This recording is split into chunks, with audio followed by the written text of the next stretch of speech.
যুগৱতাৰ দামোদৰক স্মৰি গুৰু ভাই ভনীসকলৰ লগতে ধৰ্মপ্ৰাণ প্ৰতিগৰাকী ব্যক্তিক সেৱা জনাই পদ্মপুৰাণৰ এটি শ্লোকেৰে গুৰু দামোদৰৰ ধৰ্মত বেদাদি শাস্ত্ৰৰ খণ্ড 13 নিবেদন কৰিব আগবাঢ়িছোঁ। স্মৰ্তব্য সততং বিষ্ণুৰ বিস্মৰ্তব্য ন জাতু চিত সৰ্বে বিধি নিষেধা শ্ৰুতয়ৰেবা কিংকৰা।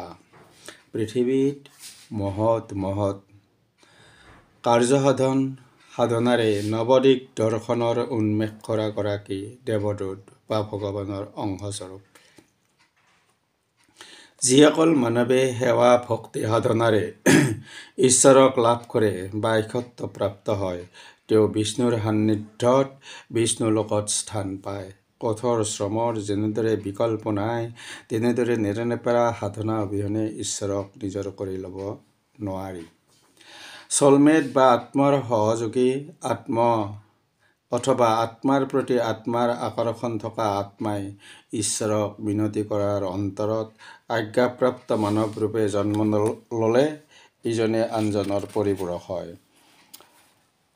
আমাৰ জীৱনৰ প্ৰগতিৰ বা অগ্ৰগতিৰ পথত বিঘাত বেদনা পৰাজয় ছলনা প্ৰতাৰণাৰে যিবোৰ প্ৰতিবন্ধক হিচাপে আহে, সেইবোৰৰ কাৰণে আমি সাধাৰণতে হতাশ হওঁ, অস্থিৰ হৈ ক্ৰোধিত হওঁ, প্ৰতিশোধ পৰায়ণ হওঁ, দিশহাৰা হওঁ। সেয়া সঠিক মাৰ্গ নহয় বুলি গুৰু দামোদৰে প্ৰতিপন্ন কৰি গৈছে। সেই অৱস্থাত সকলো সহিব পাৰিলে, স্থিতপ্ৰজ্ঞ হ'লে, আনক দোষাৰোপ নকৰি ঈশ্বৰৰ আদেশ নিৰ্দেশ বুলি মানি লৈ স্বকৰ্মত প্ৰবৃত্ত হ'লে, আমাৰ অভিজ্ঞতা বা জ্ঞানৰ দূৰদৰ্শিতা অৰ্জন কৰাৰ উদাহৰণ হিচাপে সময়ৰ বালিত খোজ থব পাৰিলে অনুকৰণীয়, স্মৰণীয় হয়। নতুন জ্ঞান অভিজ্ঞতা প্ৰাপ্ত হ'ব পাৰে। এই সুমংগল বাৰ্তাত ঈশ্বৰ থাকে।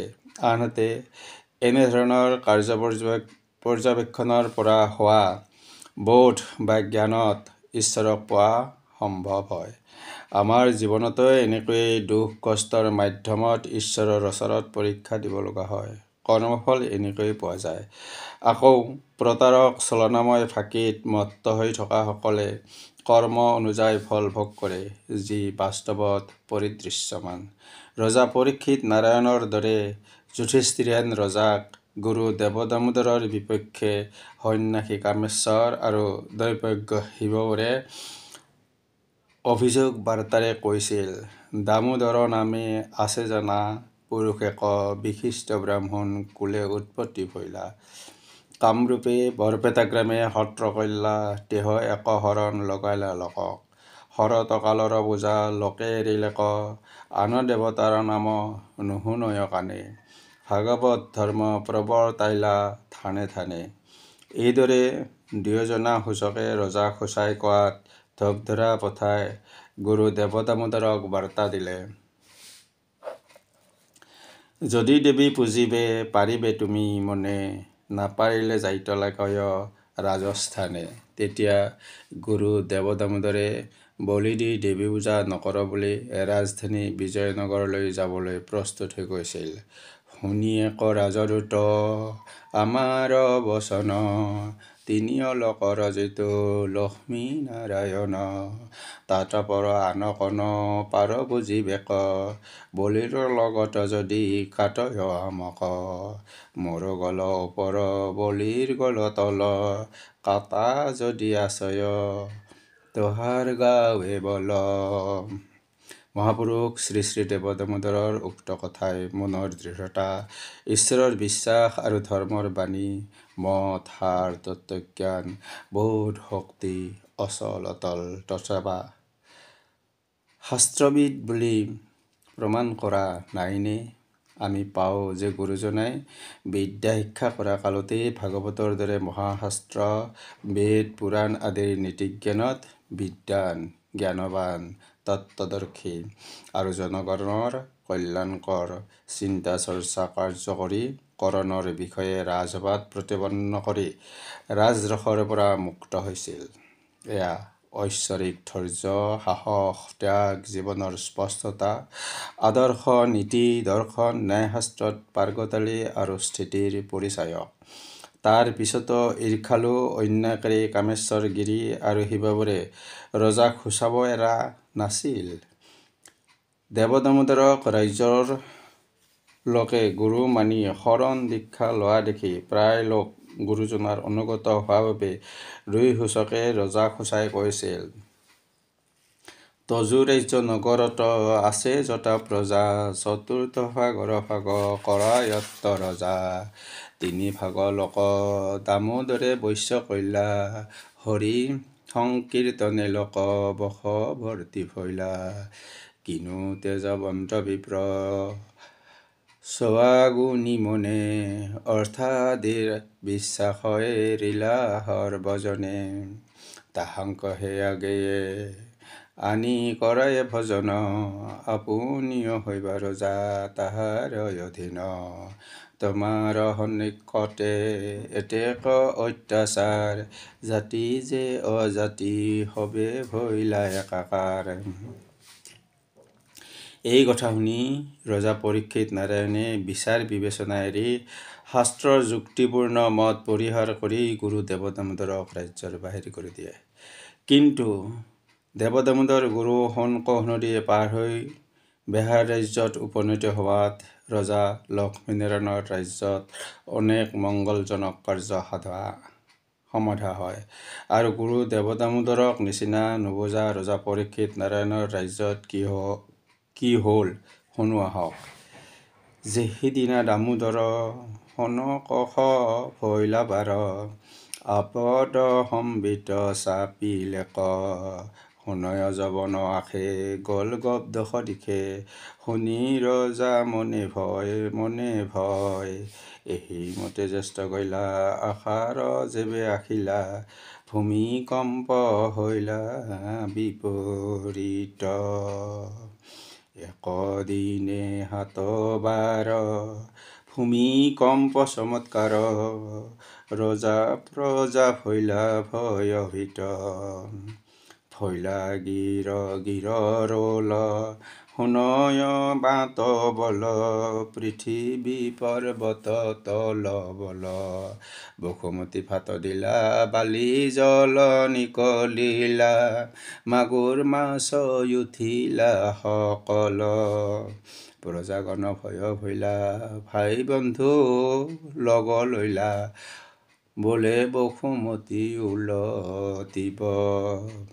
ঘৰবান ভৈলা ৰাজ্য তল গইলা, তুতয় গৰু সকল। হালধীয়া তেজেৰে বৃষ্টি হয়, ঘৰ দুৱাৰ চূৰ্ণ হ'ল। গৰুৱে ঘাঁহ নাখায়, বৎসই দুগ্ধপান নকৰে, নাকান্দিলেও চকু লবয়। ইয়াৰ পৰাই বুজিব পাৰি যে কামেশ্বৰ গিৰি আৰু শিৱবৰ সূচকে পূৰ্বজন্মৰ শত্ৰুতা এই জন্মত মিত্ৰৰূপে ৰজা পৰীক্ষিতৰ ওপৰত প্ৰতিশোধ লৈছিল। যেনেদৰে মহাভাৰতৰ মামা শকুনিয়ে কৌৰৱৰ লগত মিত্ৰতা কৰি উদগনিমূলক কাৰ্যৰে ভাগিনসকলক অন্যায় অধৰ্মত লিপ্ত কৰাইছিল, যাৰ ফলত ধৰ্মক্ষেত্ৰ কুৰুক্ষেত্ৰত মহাৰণৰ সৃষ্টি হৈছিল। যি ৰণত কৌৰৱকুলৰ লগত ভাৰতবৰ্ষৰ বিভিন্ন ৰজা প্ৰজা ৰণত ধ্বংস হৈছিল, ধৰ্মপ্ৰাণ পাণ্ডৱৰ জয় হৈছিল।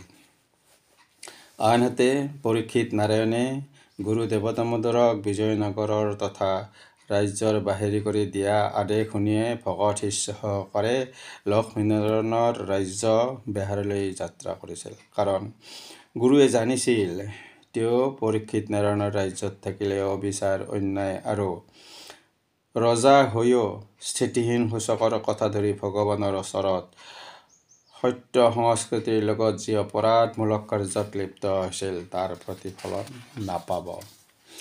যিহেতু দেৱদামোদৰ গুৰু বিষ্ণুৰ অংশ অৱতাৰ, তেওঁক হিংসা দ্বেষ কৰি কোনো লোক প্ৰত্যক্ষ পৰোক্ষভাৱে সাৱৰি যোৱা নাছিল। অৰ্থাৎ যিয়ে যি কৰ্ম কৰে তাৰ ফল ভোগ কৰিবই লাগিব।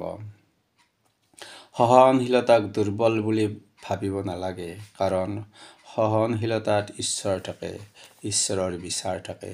এনেদৰে গুৰু দেৱদামোদৰে সহনশীলতাৰ আদৰ্শেৰে আমাক দেখুৱাই গৈছে যে একান্ত ঈশ্বৰ ভক্তি, নিৰৱচ্ছিন্ন সততা, ঈশ্বৰৰ সেৱা আৰু ভকত সত্য, শুদ্ধ আত্মাৰে সত্যৰ মহিমা বিলোৱা, সততাৰে জীৱন যাপন কৰা, কাৰো অন্যায় নকৰিবা, ফলাফল বিভুৰ হাতত। আত্মাক শুদ্ধ কৰি ৰখা বা নৰখা আমাৰ কাৰ্যই নিৰূপণ কৰিব। আত্মা মুক্তি পাবলৈ আমি সদাচাৰী, হিতকাৰী, নিয়বান হ'বই লাগিব।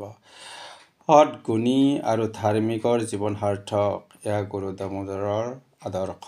মনে প্ৰাণে গুৰুহীন জীৱন অসাৰ্থক। এই খণ্ডৰ প্ৰাৰম্ভণতে অৱগত কৰা শ্লোকৰ অৰ্থ হ'ল সদায় বিষ্ণুক স্মৰণ কৰা। হে বিচক্ষণ নৰ-নাৰী, বিষ্ণুক স্মৰিবলৈ কেতিয়াও পাহৰি নাযাবা। হৰি তোমাৰ কিংকৰ অৰ্থাৎ দাস হ'ব। হৰিক স্মৰণ কৰিলে বেদ, যজ্ঞ, তপ, তীৰ্থদান, ব্ৰত, সদাচাৰৰ যিমান ফল আছে সকলো লাভ হয়। গুৰু দেৱদামোদৰৰ ধৰ্মত বেদাদি শাস্ত্ৰৰ খণ্ড 13 সমাপনেৰে পুনৰ শ্ৰোতা দৰ্শক মণ্ডলীক মই অনন্ত কুমাৰ শৰ্মাই প্ৰণিপাত জনালোঁ। ধন্যবাদ।